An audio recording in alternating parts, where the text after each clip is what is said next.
While we continue to monitor this, if I could ask you about the other news over the weekend. Certainly there was a lot of talk about President Trump's very decisive action when he sent those 59 Tomahawk missiles in order to help destroy Assad's ability to use chemical weapons against his own people.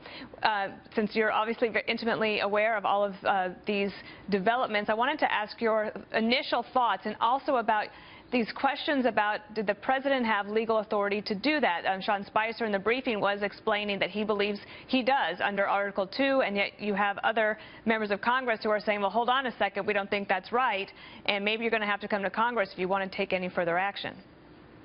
Well, here's the way I would explain it. He had the legal authority to do it, certainly.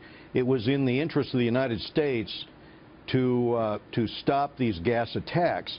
But beyond 60 days, the president would have to come to Congress for an authorization of use of military force. And it is now incumbent, I think, on the administration to work with Congress on a strategy. We now need to work closely for a long-term strategy in terms of what to do about Assad. And in particular, there's legislation that I passed through the House last year into the Senate. And we're going to try to get that legislation to the president's desk, which would allow the United States to bring the kind of pressure on Syria and on Syria's supporters, Iran and Russia, to cut off financial support and to force Syria to the table, or at least force a focus on replacing, the current government with some type of leadership. Because as long as Assad's there, we're not going to see responsible leadership that can pull the country back together. What were your thoughts yesterday on Palm Sunday when we had those terrible bombings that ISIS claims to have done in Egypt, targeting Christians?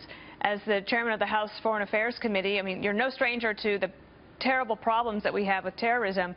What do you make of that action by ISIS? Does that show that they have some sort of renewed push in order to try to make a statement for themselves?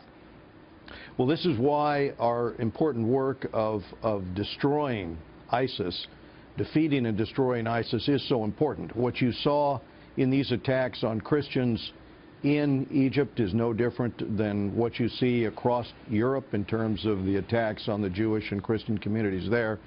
And increasingly, ISIS is on the internet finding ways to recruit much more rapidly. So when we say this is the first order of business, this is our responsibility in terms of developing a strategy and enforcing it that's going to protect this American homeland and our allies. Sir, if I could take you just to one last question to another part of the world, and that is to North Korea. And President Trump sending a message to the Chinese and to the North Koreans, both verbally and also now with a show of a little bit of willingness to send a ship up to that region and saying that we would act unilaterally. Do you plan to have hearings on this when you return after your recess?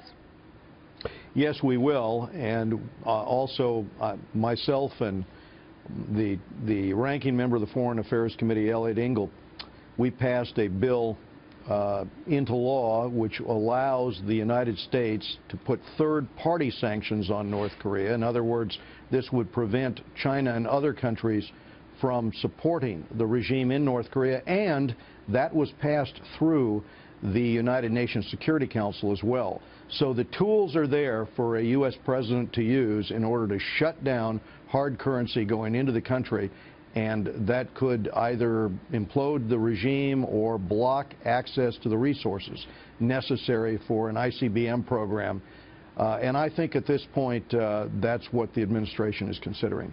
All right, Mr. Chairman, thank you so much for joining us, and we certainly send our prayers to the victims there in San Bernardino. We'll continue to follow that story. Thank you so much.